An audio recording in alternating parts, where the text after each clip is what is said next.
Matapos po ang 11 buwan, kumusta na po ang inyong mga inaasahan? May mga nangyari na po ba sa mga inyong pinangarap at minithi sa taong ito ng 2023? So, marami ho ba sa inyong nalungkot na inaasahan nyo na magtutuloy-tuloy si Katniel?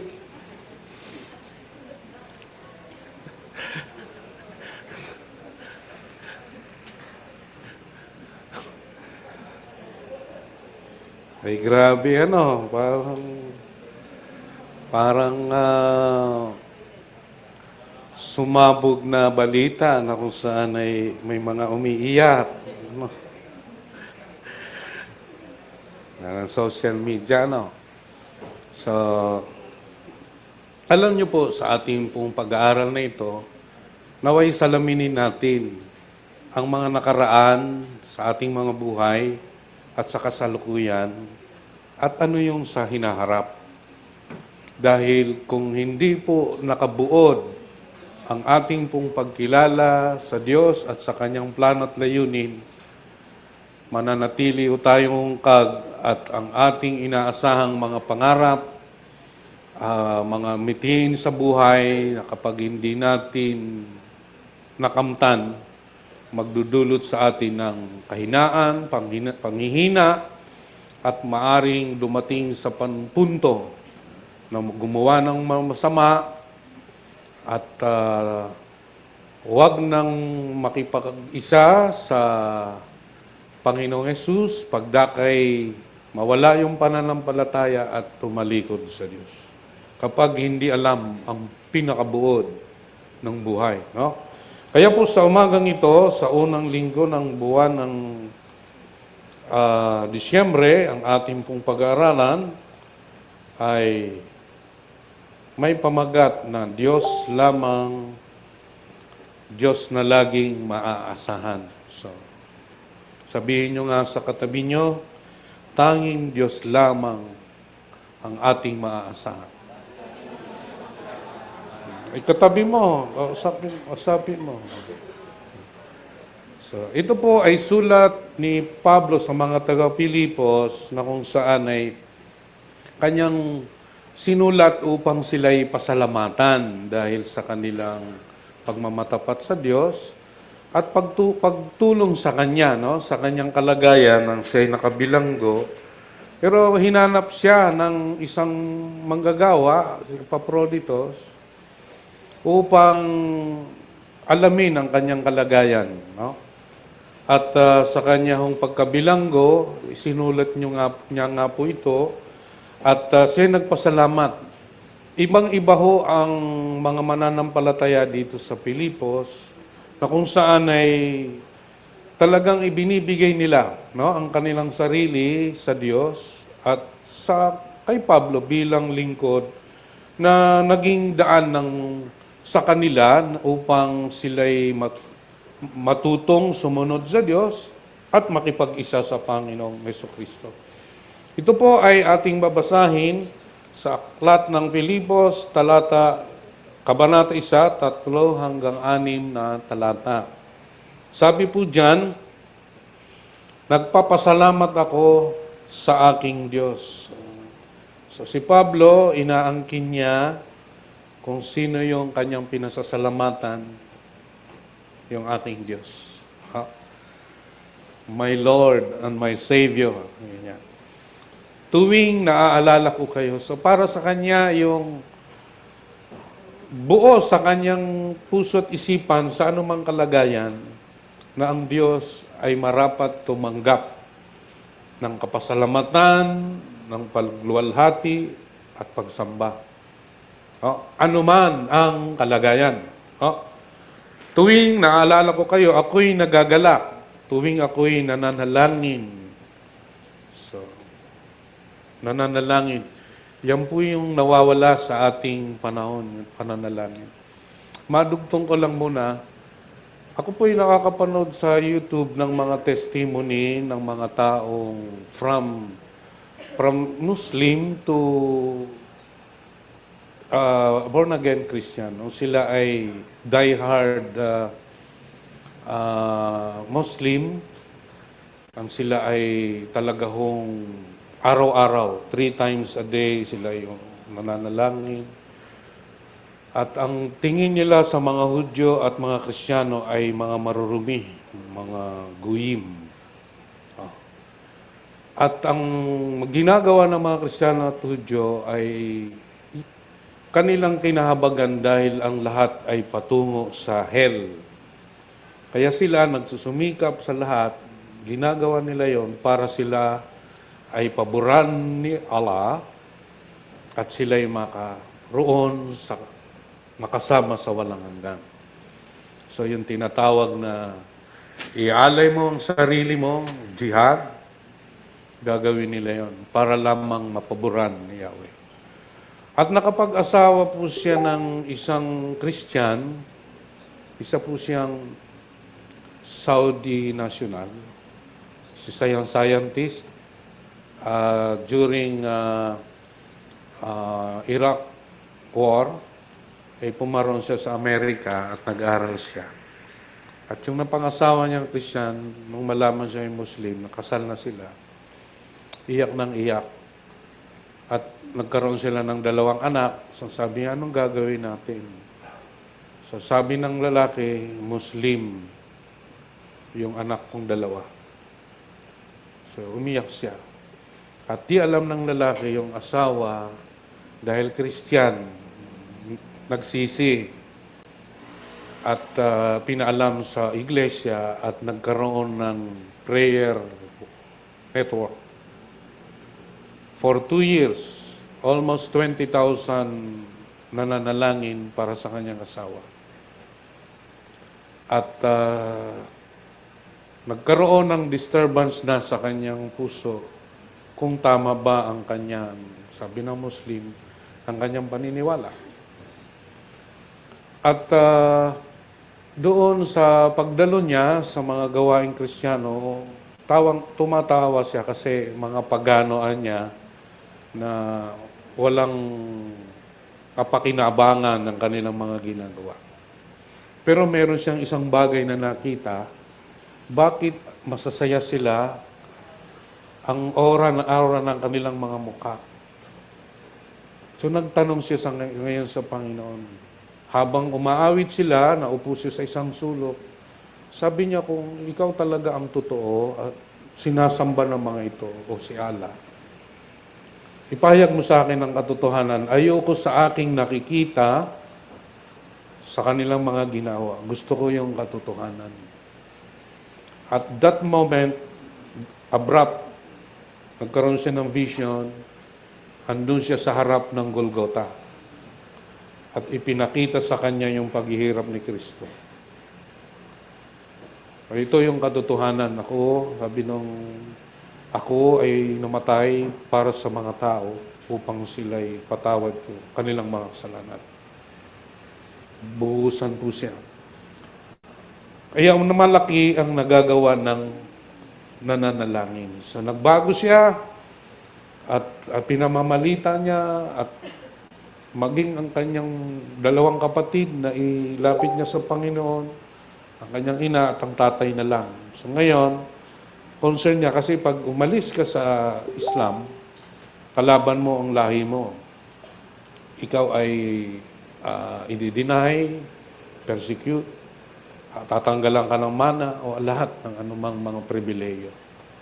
So, pero dahil naranasan niya ang Diyos sa kanyang buhay, isinuko niya ang lahat at nagsisi siya. At siya ngayon naglilingkod sa Diyos. Kaya ko nabanggit to kasi yung salitang ay yung binanggit po dyan, nananalangin. Mahalaga po ang pananalangin. Kaya po sa mga nabuong simbahay, I challenge you, manalangin kayo para sa inyong mga mahal sa buhay na sa matagal ng panahon ay hindi nakakaranas ng pag-ibig ng Diyos. dangan niya lamang inyong naranasan ang pag-ibig ng Diyos. Para magkaroon tayo ng pagpapahalaga sa Diyos na umaasa na tayo'y maging kamanggagawa niya para ibalik ang mga tao sa Kanya. So, dito po sa ating pag-aaralan, siya ho'y maaasahan at makikita natin yan dahil sa inyong pakikiisa sa pagpapalaganap.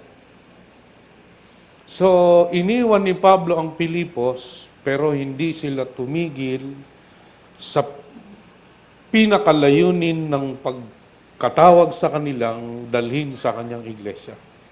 Ang pagpapalaganap ng magandang balita tungkol kay Kristo.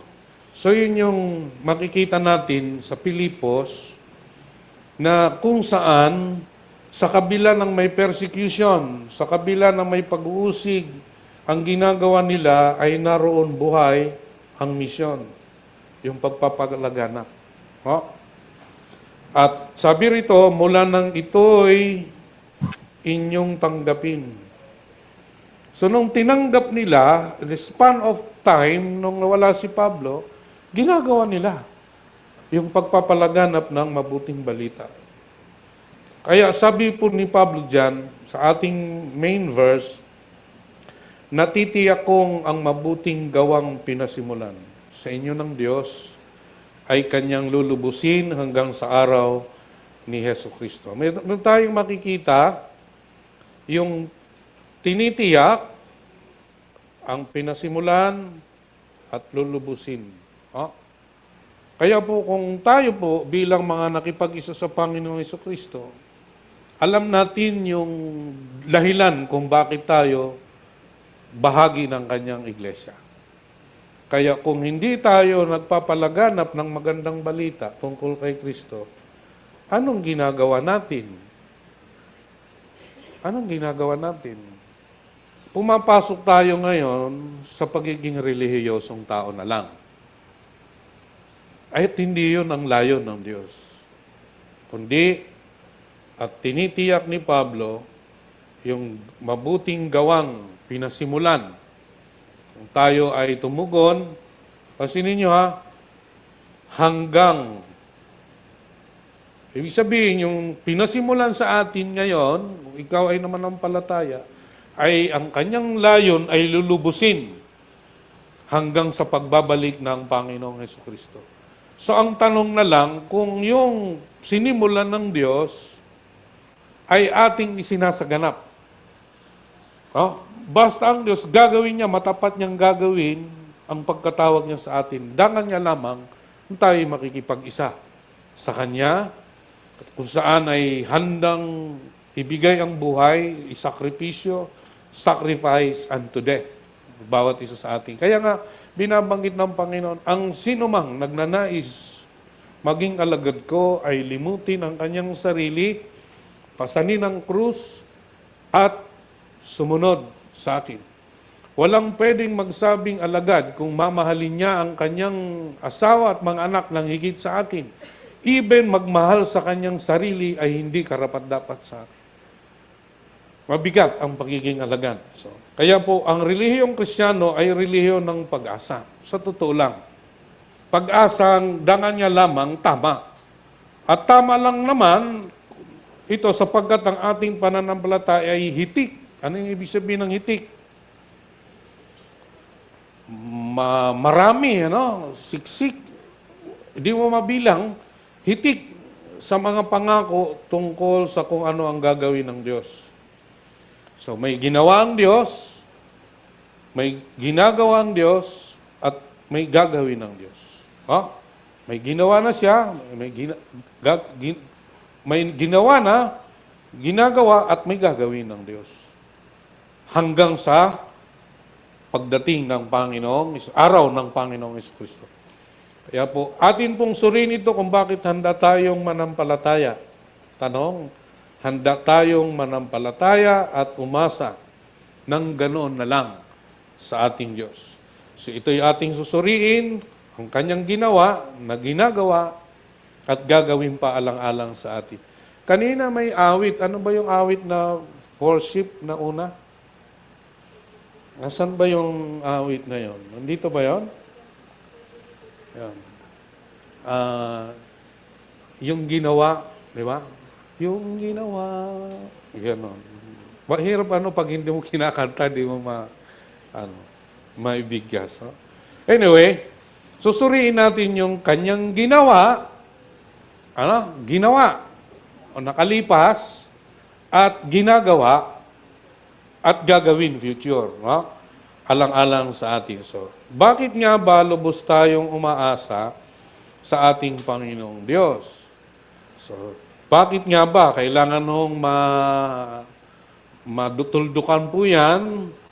Dahil po kung hindi po tayo umaasa sa ating Panginoong Diyos, kanino tayo umaasa? So una, sapagkat malinaw nga ang layunin ng Diyos sa kanyang paglikha sa atin. So, malinaw. O sabihin nyo nga sa katabi mo, malinaw ang layunin ng Diyos sa iyong buhay. Ang layunin ng Diyos sa iyong buhay. Malinaw, hindi po malabo. Napakalinaw. At wala hong magsasabing, hindi ko naintindihan kung ano ang plano at layunin ng Diyos sa buhay ko. Kaya po pag nagkakamali ang pantahan ng tao, kahit sa mananampalataya kung bakit nandito siya sa mundo, lahat ng kanyang gagawin para sa kanya. Kaya nga ho, minsan nakakaawa din pag minsan kung malalim mong titingnan sa araw-araw ng journey ng buhay mo. Di po ba ang dami pong mga paruot parito, di mo na ano yung mukha sa bagabag, sa pagkainip, nagmamadali, nag-aabang na masasakyan, ang iba ay nag-move in na lang, tapos angkas, para lamang makarating. Araw-araw, ganun pong ginagawa. So, nagpapagal sila para sa kanila. At sayang ang buhay kung hindi ito nakatungkol sa pagpapahalaga ng Diyos sa kanyang buhay. Kaya po, sayang, nakakahabag. Kaya po kung tayo ay mga mananampalataya, pinapanalangin dapat natin yung mga mahal sa buhay. Kasi wala naman hong kapakinabangan ang buhay ng wala ang Panginoong Yesus. Wala ho. Hanggang dito lang yan. So sipag ng sipag sa araw-araw, igising ng maaga, pero hindi alam kung ano yung layo ng buhay sa kanya. Nabubulag, nadadaya ang kalagayan niya. So, okay, so sabi diyan, natitingnan ko ang mabuting gawang pinasimulan sa inyo. So mayroon bang ginawang ang Panginoon pinasimulan? Meron. At tingnan natin. Ang mabuting gawang pinasimulan sa inyo, sabi yung katulad sa simula ang wakas. So ano ba ho yung sinasabi ng Biblia sa kabuuan nito na ang Diyos ay ang nais niya yung maunawaan ng tao ang kanyang layunin, no? Mayroon siyang layunin. Makikita natin dyan sa Eden. Ano ba yung Eden na yan? Ang Eden, nandun yan ang Diyos. Nandun yung mga anak ng Diyos na makalangit, yung mga Elohim. Maging yung nasa Eden ay yung nakash, yung ahas. Hindi yung gumagapang na ahas. Yung termino sa lingwahe nila noon, pag serpent, siya po ay representante lang o paglalarawan ng isang nilika at ang tawag nga doon nagniningning. No? At later on, natuklasan natin na yung nakas na yon, siya yung Diablo. Yung ancient serpent na tinatawag.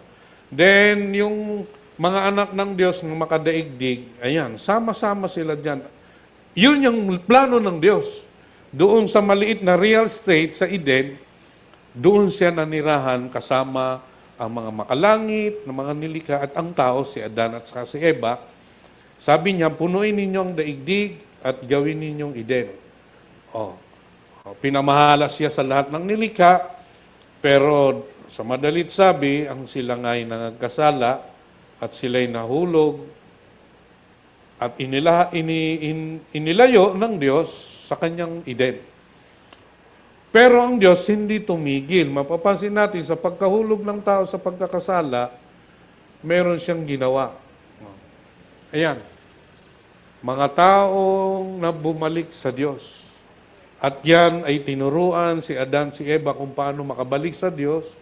At naglagay siya ng espasyo na ito ang inyong gagawin upang linisin ninyo ang lugar na yan. Dahil ako na nasa langit ang Diyos, bababa ko para lamang kayo ay aking makaniig sa pamamagitan ng paghahandog.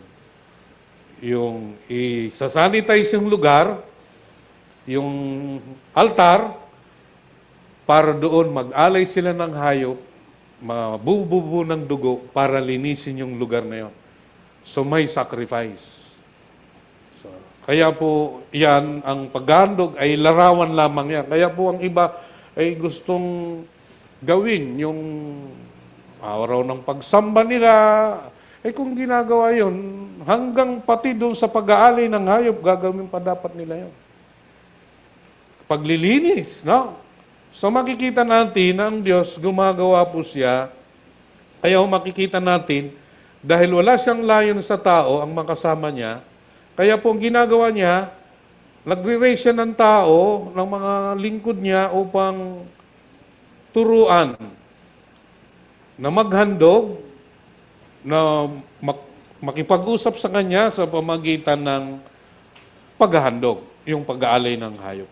Kaya nga tinawag niya ang kanyang bayang Israel. So ano yung plano ng Diyos na ito na mangyayari sa takdang panahon? Sabi diyan, pagkatapos nakita ko ang isang bagong langit at isang bagong lupa. So tinanggal na ng Diyos ang lahat ng infirmities, yung basura, ang lahat ng mga makasalanan, inihulog na niya doon sa lawang apoy, ang diablo, ang lahat. Kaya babalik na siya at yung bagong langit at bagong lupa, kasi wala na yung dati. Yung dati ay kailangang maalis yun dahil yun ay mansa ng kasalanan. So kaya nga po sabi niya, groaning, maging ang lahat ng nilikha ng Diyos. No?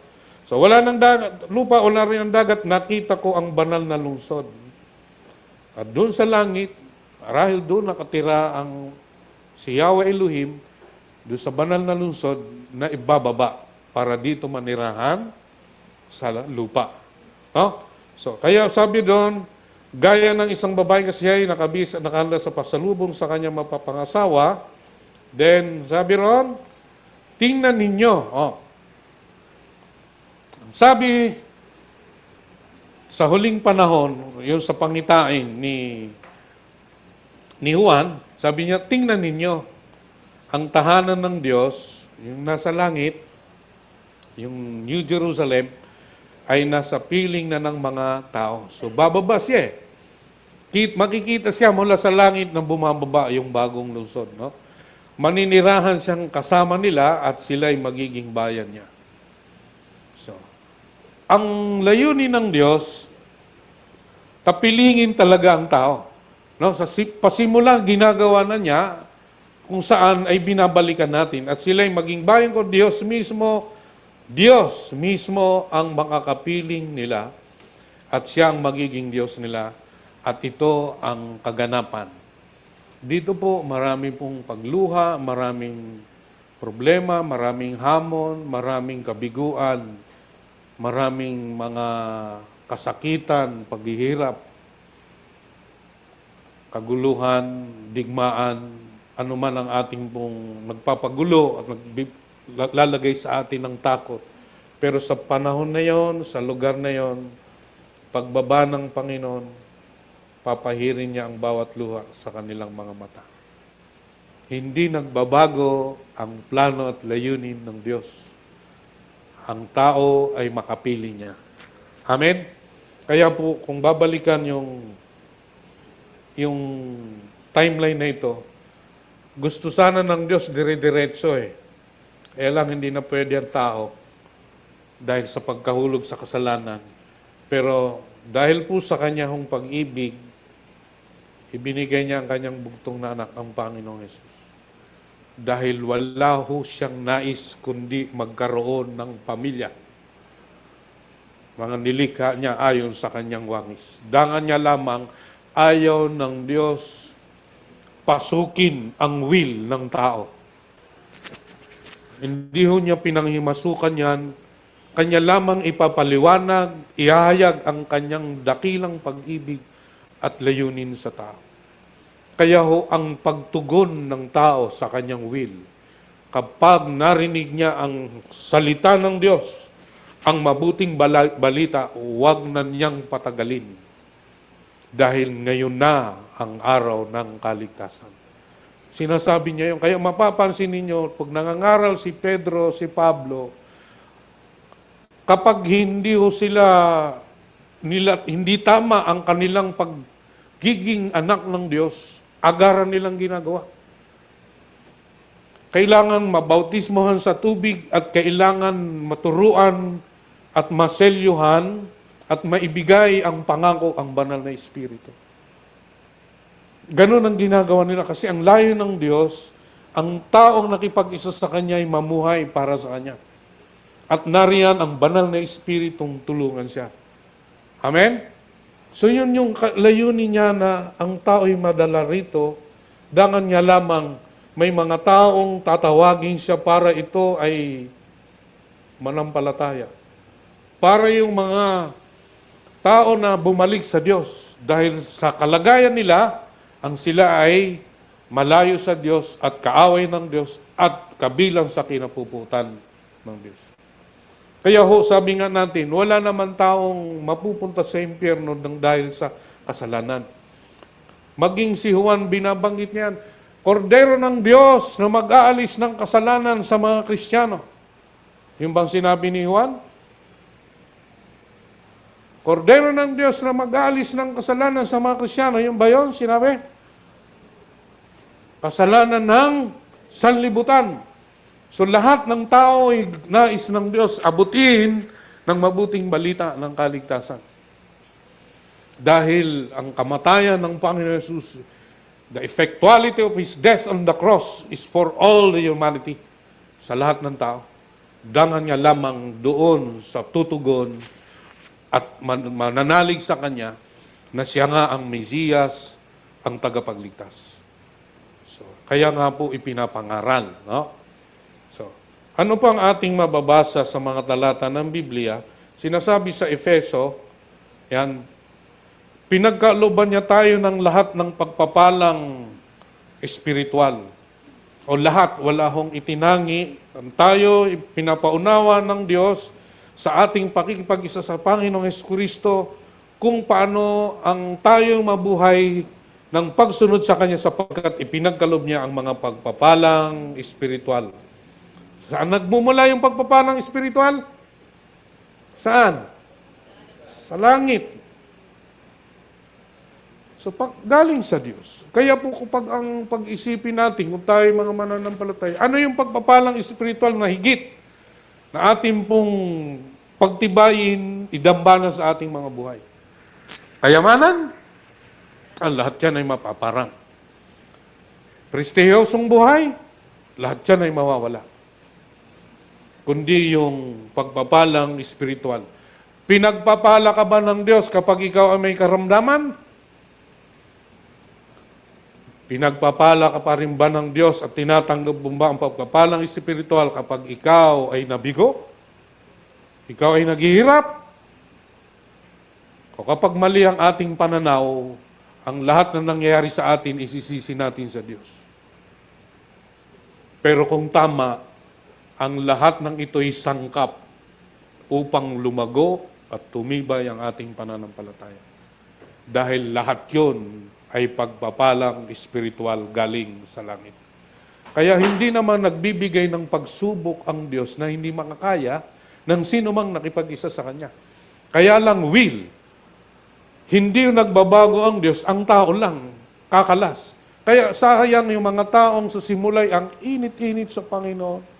Pagdakay nagkaroon ng maliligaw na unbeliever, nagkaroon ng negosyong hindi ayon sa kalooban ng Diyos. May mga pangarap na lihis sa kalooban ng Diyos. Ginawa nila yon para sa kanilang kaligayahan, hindi sa kaligayahan ng Diyos. Anong nangyayari? Hindi pagpapalang espiritual ang kanilang natanggap, kundi kalaunay sumpa. Kaya po ang Diyos, makikita natin na ang Kanya hong nasa puso at isipan nung likhain ang sanlibutan ay pinili niya ang tao para maging Kanya. At yan ay hindi po natin pwedeng lahat naman ng tao ay anak ng Diyos. Opo, sa pagiging lipi ni Adan. Pero ang pagiging anak niya ay sa pamamagitan ng pakikipag-isa kay Kristo. Yan. Upang tayo maging banal. Hindi para banalin, kundi maging banal. At walang kapintasan sa harap niya. Dahil sa pag-ibig ng Diyos. Yan. Ito yung mga tutunaw sa ating mga katigasan ng ulo at kawalan ng respeto sa Diyos dahil sa pag-ibig ng Diyos. Yan. Tayo hindi dapat kahabagan, kinahabagan. Tayong dapat na parusahan, hindi tayo pinarusahan. Dahil pinili niya tayo upang maging anak niya. Yan ang layunin niya, kaya sabi yun, ayon sa kanyang layunin at kalooban. Okay, so, itutuloy pa natin ang pagbasa dyan, makikita natin dyan, layunin niyang tipunin ang lahat ng nilikha sa langit at sa lupa at ipagpasa ilalim ang mga ito kay Kristo. So makikita natin na sa pagdating ng Diyos at pagbaba ng bagong Jerusalem, titipunin niyang lahat ng mga nilikha sa langit. Ano yung nilikha sa langit? Mga Elohim na mga sumusunod sa Kanya. At yung sa lupa, sino yung nasa lupa? Tayo, sapagkat ang ating tirahan, hindi naman talaga sa langit. Temporary lang na magkakaroon tayo ng bihisan tayo ng makalangit habang nandun pa tayo. Pero ang tunay na tahanan ng Kristiyano ay saan? Sa lupa. Na kung saan ay inayos na ng Panginoon, bababa ng bagong Jerusalem, siya na yung magiging Diyos. At papahirin na yung ating mga luha. Ito po ba ay imahinasyon lamang o ito po ba ay suntok sa buwan ng mga pangarap at mga pamamag-asa? Hindi po. Ito po ay mangyayari. Kaya lang, tayo bilang mananampalataya, hindi natin lubos na pinananaligan. Dahil hindi natin kinikilala ang Diyos noon sa kanyang plano at layunin, sa simula't simula, meron siyang ginawa. At ngayon, inihahanda ang ating magiging kalagayan. Kaya lang, ang ating magiging kalagayan nakadepende sa ating ginagawa rito sa lupa. Kaya nga ho tayo magbibigay sulit. Nais ng Diyos na tayo'y kanyang pagpalain at koronahan niya at siya ang magpuputong niyon. Kaya lang nakadepende yon sa ating gagawin dito sa lupa. Ngayong natuklasan na natin, naunawaan na natin sa simula't simula kung anong kanyang layon. Amen? So, mahalaga ho, nakabuod sa pundasyon na kung saan ang layo ng Diyos, ang tayo ay maging anak niya at maging kanya. At yun ay sa pamamagitan ng Panginoong Yesus. Amen? So, palakpakan naman natin ang Panginoon. Sana'y buhay po yun na ang nangyayari dito sa atin, sa lupa, dito sa daigdig nito, dito sa Pilipinas, particular. Marami tayong nababasa, marami tayong napapanood. Minsan nagagalit ka, minsan nauuyam ka, nasasaktan ka, nagdaramdam ka, na 13 years nang magkasintahan, nagkahiwalay pa, balik tayo kay Katniel, no? So, ano po yung frustration? Marami pong mga tayong ginagawa, kaya kung hindi natin alam ang buod at tayo mapalakas sa ating pananampalat at pamamag-asa na yon, mahalin natin ang Diyos dahil inibig niya tayo sa simula't simula pa. Amen? So, pangalawa ho, bakit nga ba lubos tayong maasa sa ating Panginoong Diyos? Sapagkat ginawa na ng Diyos ang lahat ng kailangan upang maibalik tayo sa Kanya. Babalikan natin ang talata. Sabi diyan, natitiyak ko para kay Pablo ang mabuting gawang pinasimulan sa inyo ng Diyos ay kanyang lulubusin. So, salitang lulubusin, hindi titigil, gagawin, anuman yung magagawa niya, na kaya naman niyang gawin, kaya sabi doon sa Ephesians 3:20, kung binasa kanina sa offertory, hindi lang nakasama ron eh. Ang Diyos na makakahigit pa sa ating hiningi at iniisip, ayon sa kapangyarihang sumasa atin. So, ang Diyos kumikilos. Lulubusin niya hanggang kailan? Hanggang sa araw ng Panginoong Yesus. So, wala tayong kamalay-malay. Hanggang ngayon, nagtatrabaho ang Diyos para tayo na kanyang sinimulan ay dalhin doon sa katawagang maging kamanggagawa niya, pagsasakripisyo niya, na tayo rin ay magsakripisyo katulad ng kanyang pagsasakripisyo. Dahil wala siyang pakay, kundi ang tao ay makasama niya. Huwag lang bibitaw. Sabihin nyo nga sa katabi nyo, walang bibitaw. Oh. Ha? So ngayon, makikita natin, ang Diyos, kumikilos siya sa mga tao na bumalik na sa Kanya. At dito nung tayo manampalataya sa Panginoon, ang tayo po ay nandito. So may mga ups and down. Pero ang banal na espiritu na isinugo niya ay hindi tumitigil. Nalulumbay siya. Pero may mga taong ginagamit ang Diyos. O napapansin niyo po ba? May ginagamit ang Diyos na mga tao para manumbalik ka. Oh, hindi niya titigilan hanggat naroon. May mga taong nananalangin, may mga taong nagsusumamo sa Diyos. Nakahabagan mo ang kapatid kong ito, ang magulang kong ito, ang kapatid naming minsan pang sumasamba sa iyo, ngunit ngayon ay wala na. Eh doon nga sa Muslim na yun, 2 years na pinanalangin, matigas ang kanyang puso. Wala siyang kinikilala kundi ang tamang relihiyon ay ang Islam. Pero dahil sa mayroong nananalangin, ang Diyos kumikilos. At yun yung gawain ng iglesia. Kaya po pag ang iglesia hindi nananalangin, anong ginagawa natin? Nangrirelihiyon lamang tayo. No? So, ang tanging layunin ng Diyos sa simula, ulit-ulitin natin ito, ang makasama ang tao, at hindi man tumugon ng tao, gumagawa siya ng paraan upang manalig sa Panginoong Jesucristo. At kanyang sinasanctify, tinuturuan, hinuhubog, ilagay sa kanyang iglesia, para doon ay kanyang maging kamanggagawa. So kaya po, kung tayo ay sumasa Diyos, ang ginagawa dapat natin ay para sa Diyos. Amen? Hindi po pwede Panginoon, ligtas naman ako. Hayaan mo ako mamuhay sa sanlibutan. Gusto kong magsaya. Eh, ang Diyos ng sanlibutan ito ay si Satanas. Kung anong ginagawa ng Satanas, ang nais niya, kung yun ang ginagawa mo, huwag mong sabihin ikaw ay makadiyos. Nadadaya lamang tayo. Kaya dapat magpasya. Kung namumuhay tayo para sa Diyos, mamuhay tayo na may kabanalan. Tuldo ka na upang hindi mawala yung pamamag-asa. Dahil ang Diyos ay maaasahan. Amen? So, sabi nga, walang humpay na pagbabalik.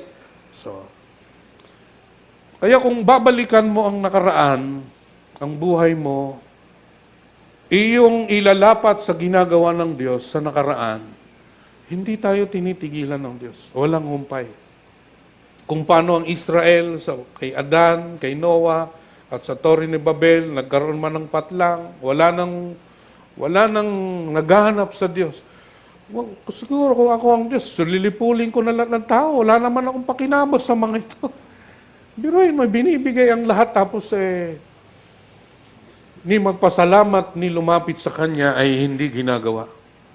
O tayo mga magulang, kung tayo ay mga anak na minahal natin, tapos hindi sumusunod at tayo ay kalimutan, At ako'y naawa doon sa matanda na humihingi ng magpagkain doon sa anak niya siguro yung lalaki, mag-asawa doon sa mesa, humihingi ng pagkain at gutom na gutom.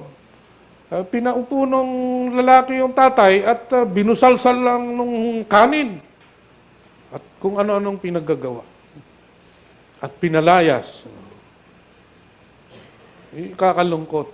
Kung ang tao nagagawa yon at ano yung damdamin ng isang magulang, ano pa kaya ang Diyos na ibinigay niya ang kanyang kaisa-isang monogenes para lang niyang ituring tayong mga anak at pagpalain. No? So ang Diyos, walang humpay.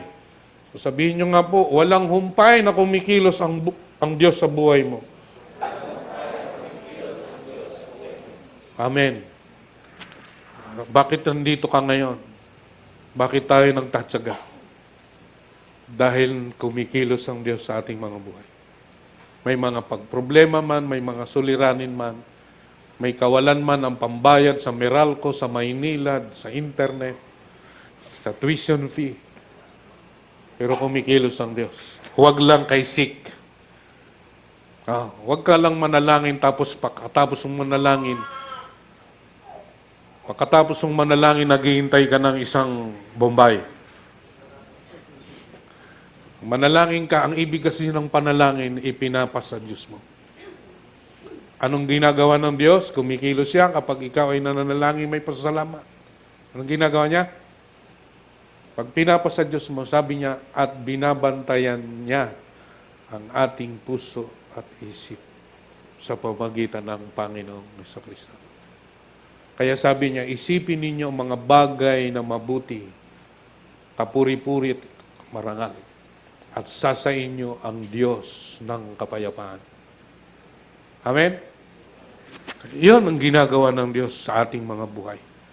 Maging sensitibo lang tayo para matuto tayo magpasalamat sa lahat ng panahon, pagkakataon, anuman ang circumstance ng buhay.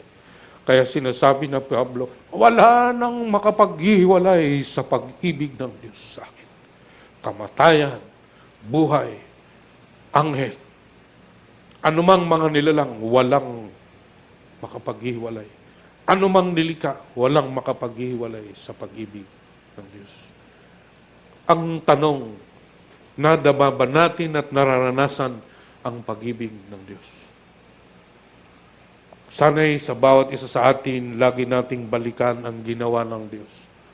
Ang krus na kung saan ang kahatulan ng kakahiya at sumpa ang ibitin sa krus, ang ipako sa krus. Sa kasaysayan during the Roman Empire, doon pumanaog ang kataas-taasang Diyos na may likha ng langit at lupa. Bagamat siya ay Diyos, hinubad niya ang kanyang pagkapantay sa Diyos, namuhay bilang isang alipin o hanggang kamatayan. Ang kanyang kamatayan, ang kakahiya at capital punishment sa malupit na Roman Empire. Ginawa niya yon para yung ating mga kahiyan ay kanyang tanggapin dahil gusto niya tayong maging anak at maging kanya. Kaya ho sa kasaysayan, meron mang patlang ang tao, ang Diyos ay kumikilos at pinagtyaga niya ang kanyang bayang Israel para ang mga taong ito ay maibalik sa kanya sa pamagitan ng Panginoong Jesucristo. Kaninong gawain ngayon ang tao'y maibalik sa Panginoon? Hindi ang mga anghel ang inatasan, kundi ang iglesia. Tayong kanyang templo at individual na tinuruan na tayo ay binagkalooban ng banal na Espiritu upang maging saksi kapangyarihan ng Diyos sa ikaliligtas ng tao. Amen? So yun ang gawain ay naatang sa atin ng Panginoon. So, ang Panginoon Jesus ang pinakatampok at ang kaganapan. Yan. Pansinin nyo sa kasaysayan, sa mga nagdaang panahon, pinalampas o nagtimpi ang Diyos ng di pagkilala sa Kanya ng mga tao. Nagtitimpi. Kaya nga ang Panginoon nagtatyaga sa atin dahil ang layo niya ay ang tao sa bawat lugar. Ano dapat? magsisi talikuran ang kanilang masamang pamumuhay. Yeah. Ang mali lang minsan sa atin, pag sinabing masamang pamumuhay, yung nagnanakaw ka, nandadaya ka, nanggagantso ka, nangahamak ka, nagmamarites ka. Yun yung sinasabi nating masamang pamumuhay. Yung di natin nakikita yung masamang pamumuhay, yung namumuhay ka para sa sarili mo. Hindi tayo namumuhay para sa Diyos. Yan po'y masamang pamumuhay. May mga taong mababait, may mga taong matulungin, pero ang kanilang paggawa na yun, mga bagay na yun para sa kanilang mga sarili, masamang pamumuhay yun. Ang tamang pamumuhay, alam mo, kahit mahirap, ito mga kapatid, ang pamumuhay sa Diyos o kalooban ng Diyos, alam mo, kahit ayaw mo, hindi mo gusto, pero pag binangga mo sa kalooban ng Diyos, ang laging number one, kalooban ng Diyos. Amen? Kahit nahihirapan ka, kahit alam mong mahihirapan ka, mamumuhunan ka, pero dahil yun ang kalooban ng Diyos at ang kalooban mo, laging number one, ang kalooban ng Diyos. Kaya may pagtitiis. Kaya mayroong pagpipigil ng sarili. Kasi gustong-gusto mo ang isang bagay gawin. Pero dahil lisya sa kalooban ng Diyos, nangungusap ang banal na Espiritu, huwag mong gawing, piliin mo ako. Pagka ipagkakalob ko sa iyo ang buhay na ganap at kasiyasya. Pero nag-uumpugang desisyon yon. Sana sa bawat isa sa atin, alam nating mahirap, alam nating magbibigay sa atin ito ng panahon, kawalan sa mga bagay na inaalok na sa libutan. Pero alam naman natin kung ito ay ikablulugod ng Diyos, gagawin natin. Kaya dito sa iglesyang ito, marami yung mga malalayong lugar, pero nandito, bakit? Mahalaga sa kanila ang pagtitipon. Mayroon sa Quezon City, mayroon sa Mandaluyong, mayroon sa Pasig, mayroon sa Bulacan, mayroon sa Cavite. Pero bakit andito? Sana'y nakikita natin yon na tayo ay tamang direksyon na handang magsakripisyo para sa Diyos. Amen? So yun. Pagkat itinagdalan niya ang araw ng paghuhukom sa sanlibutan. Mayroong mangyayaring paghuhukom. Paano na yun kung naiwan na yung mga mahal natin sa buhay? Na hindi man lang natin nabigkas yung kaligtasan, yung patungkol sa Panginoong Jesus. Alam natin na siya ito nagtatrabaho at lulubusin na yon hanggang sa kanyang muling pagbabalik. So kung hindi tayo nakakasakay doon sa panimulang ginawa sa atin at ginagawa niya hanggang sa lulubusin niya sa pagbabalik sa araw ng Panginoong Jesus, saan tayo ngayon dumadaloy doon sa layunin ng Diyos? Amen? So kaya po, maraming salamat may iglesia. Kasi ito ang kapulungan ng mga taong tinawag niya upang ipadama ang kanyang pag-ibig, ipaunawa ang kanyang malawak na plano at layunin sa lahat ng tao. Kaya hindi tayo ng relihiyon. Pag tiningnan mo ang iyong kapatid, ang iyong kaibigan, na hindi mo pagsisisihan ang pagdating ng panahon ng paghukom na hindi mo man lang naibukang iyong bibig, ngayon na ang tamang panahon. Ang sila'y makarinig ng mabuting balita ng kaligtasan. Ako ngayon nasa Cavite kahapon sa Dasmariñas. Tinanong ko yung kapatid, yung BS doon, kasi inibitahan ako, 1-year anniversary nila. Tinanong ko, paano po kayo nabuo bilang house church? Meron po bang galing sa abroad sa inyo? Paano kayo nagkaroon ng contact sa isa't isa? Nagsimula lamang po yon sa pagbabantay sa kanilang mga anak. Kinder. Ano ba yung kinder? Yung bata. So nag-usap po, itong mananampalataya, nakikipagkwentuhan lang. At sa pagdating ng panahon na yon, may problema, isinare niya ang mabuting balita. At sa bawat nandun, sige, kung gusto nyo, mag-Bible study tayo. O'y nabuo. Dahil ipinahayag yung mabuting balita ng kaligtasan. From Dasmariñas, babiyahe pa siya ng Imos para sa pagtitipon.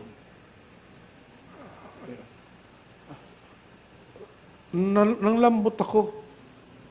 Kasi baka ko ang taong ito, akala ko kung ano ang ginagawa nito na iba hindi gusto.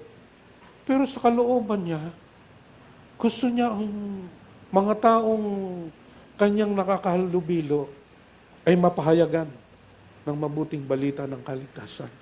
So, way of life. So, ang kulang sa atin to step forward, ang gawin ng isang bagay na mabuti, nakalugod-lugod sa Diyos. Bantulot tayo. Kaya wala hong karanasan madama ang pag-ibig ng Diyos kung hindi nating gawin ang ihayag ang mabuting balita ng kaligtasan. Wala hong karanasan. Tanging na-store lamang ang mga karunungan na yun na hindi kapakinabangan sa Diyos. Ang kapakinabangan sa Diyos, ang ibigay, ibahayag ang mabuting balita. Kasi merong paghukom sa libutan at buong katarungan ng gagawin niya. Kaya ho, minsan pa ang iglesia ay kumilos sapagkat marami ang patungo sa kapahamakan. Marami manawa mula sa rito ang magsisi sa pamamagitan ng paghayag ng mabuting balita ng kaligtasan. At yun ay nasa ating mga kamay. Kaya po ang sabi ni Ezekiel, kapag ang isang makasalanan ay hindi mo pinaalalahanan o pinahayagan ng kanyang pagkakamali, pananagutan mo ang kanyang kaluluwa. So anong ibig sabihin nun? Tayong nakakaalam ng kasasapitan ng mga taong wala kay Kristo, sila'y mapapahamak. Merong pagkakataon na hindi natin ginawa. Iyon ang ipagbibigay sulit natin sa Panginoon. Kaya po ang simbahay, palawakin, ang pagmiministeryo ng bawat isa na mabahaginan ang mga mahal sa buhay ng mabuting balita. One step forward. So, wala nang kasunod pa ang Panginoon. Kaya nung araw, nakikinig o naghahayag ang Diyos sa pamagitan ng mga propeta, ngunit ngayon, sa huling araw, siya nagsalita sa atin sa pamagitan ng kanyang anak.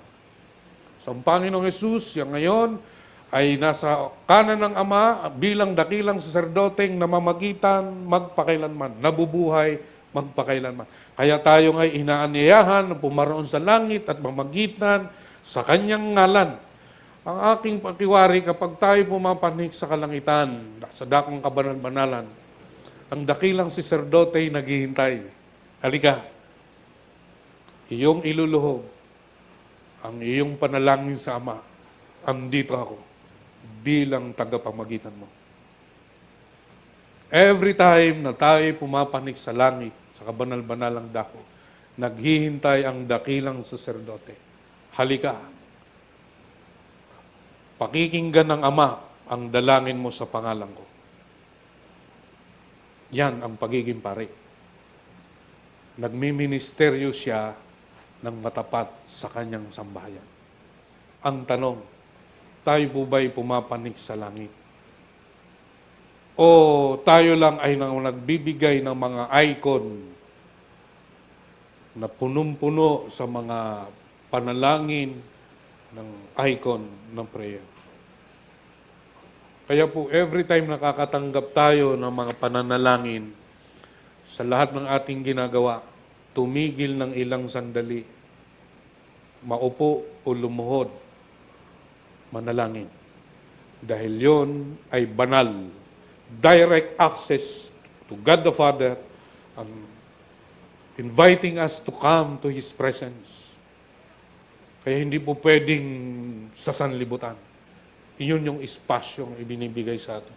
Okay po, so minsan pa, ang mga taong napapahamak ay kailangang abutin sa pamagitan ng mga taong ito na nampalataya sa Panginoon Jesus upang sila rin ay dalhin dito. Dito wala na ho ito.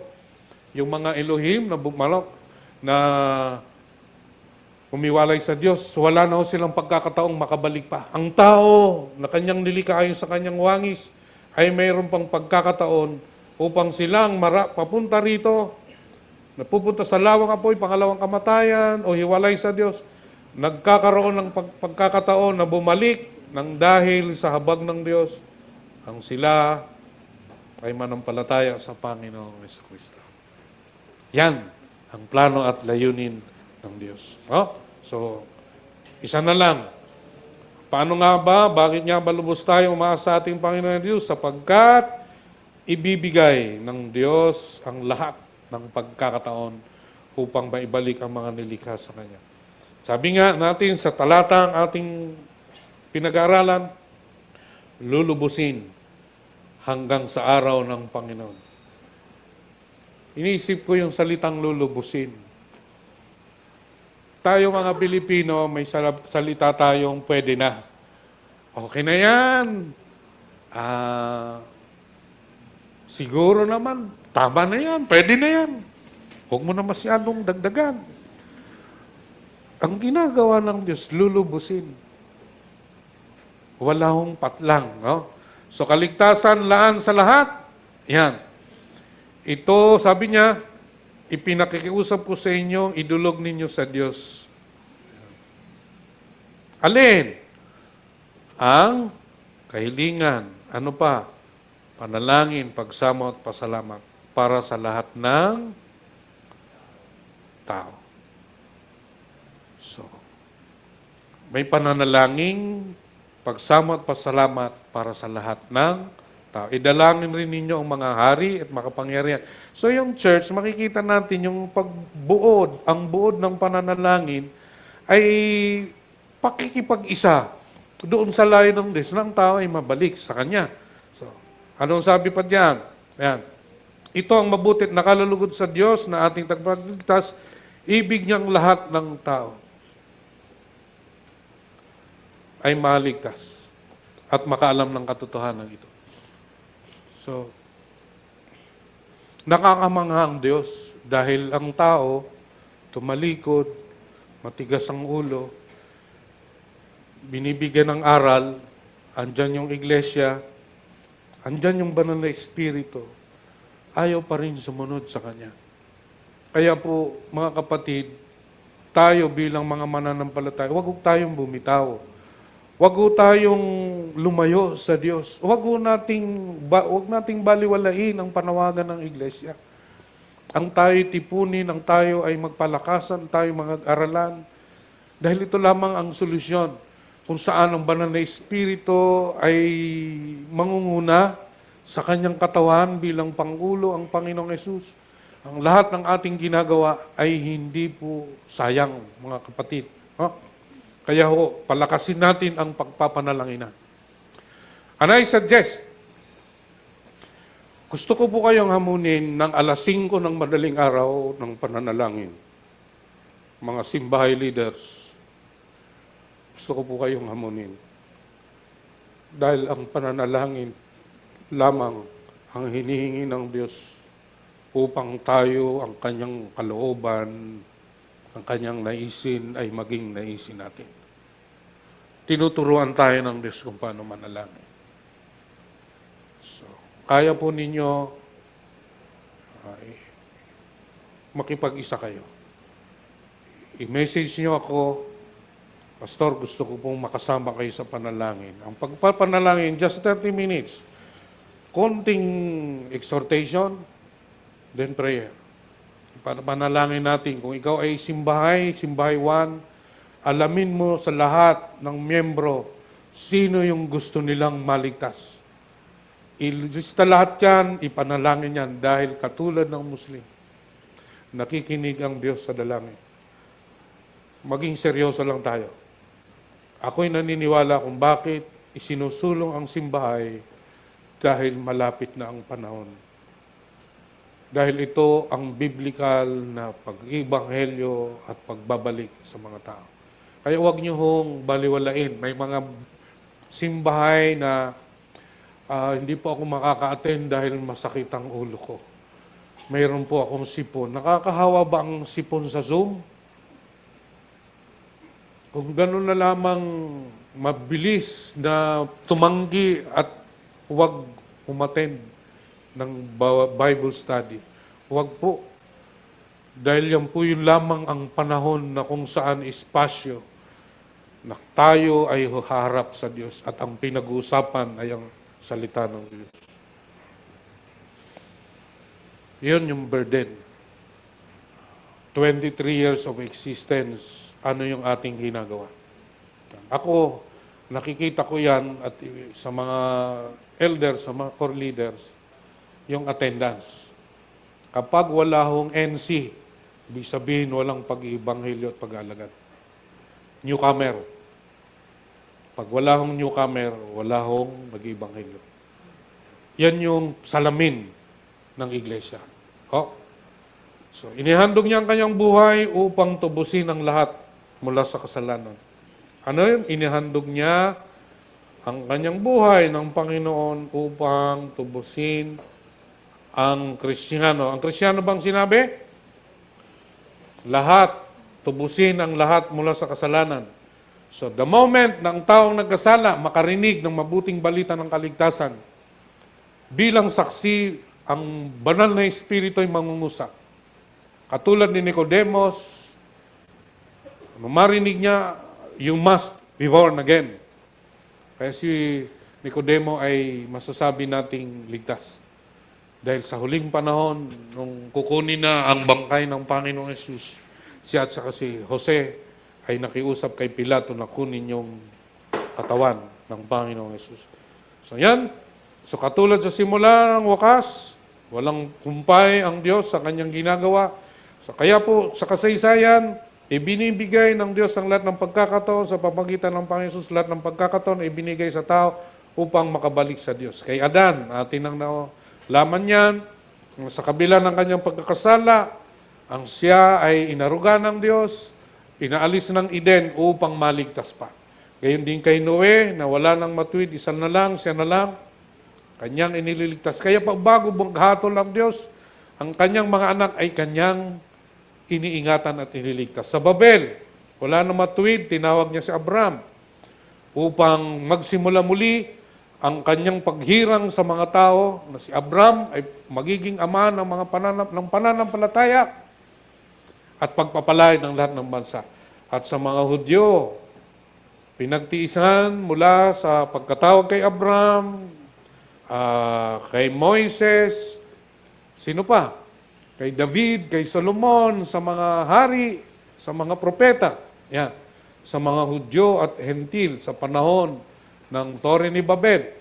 Pinasangasiwa ng Diyos sa mga anak niya, ang mga Hentil upang, sabi niya, kahit papaano'y ang sila'y hanapin at ang hanapin ng tao ang Diyos. Sa mga matitira pagkatapos ng rapture.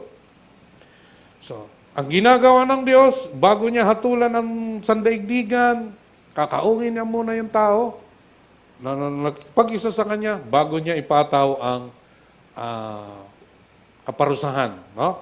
Kaya ho, ang Diyos, ginagawa niya ang lahat ng pagkakataon upang ang tao iligtas. Sa mga natitira pagkatapos ng 7 bowls, sila man ay nakarating doon sa hagupit ng puot ng Diyos, kung sila man ay naligtas, may pagkakataon pa sila sa pagpasok nila sa 1,000 taon sa milenyo.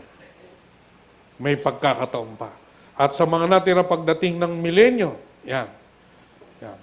Dito po may mga maaring iilan na lang na natitira na, alam niyo po, kahit pa nagbubuhos ang puot ng Diyos, ang sabi po rin sa Revelation, sa kabila nito, hindi pa rin nagsisi ang mga tao. So anong ibig sabihin nun?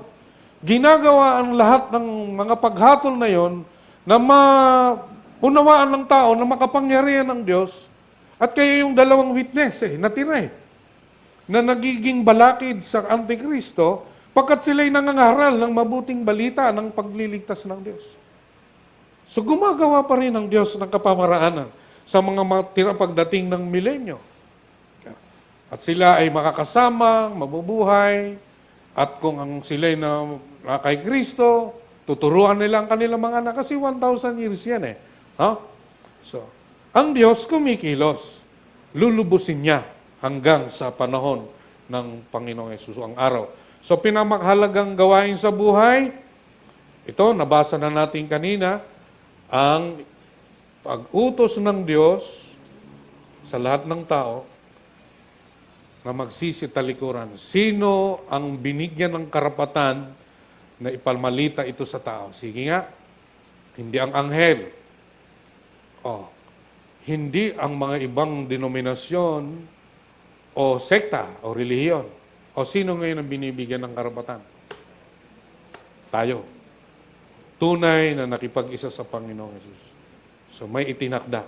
So anong gagawin natin? One step forward. Hakbang, kapalmoks, manalangin. No? Ano pa? Pinamakahalagang gawain sa buhay. So ano, kapatid, ang mahalagang gawain mo sa buhay mo ngayon? Ngayong naunawaan na natin ang pag-ibig ng Diyos, ang kanyang plano at layunin, ano yung pinakamahalaga sa iyo? Sa mga apostol, nakita nila yung mahalaga. Ang humayo. As we go along sa buhay natin, tayo ay nangangaral sa gitna ng palengke. Hindi naman yung dala kang microphone na ginagawa ng iba, may dalang sobre, nakakipagpatintero ka.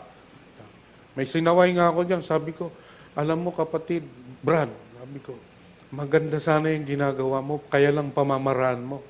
Pupunta ka rito sa palengke, tapos andun yung naghahaya.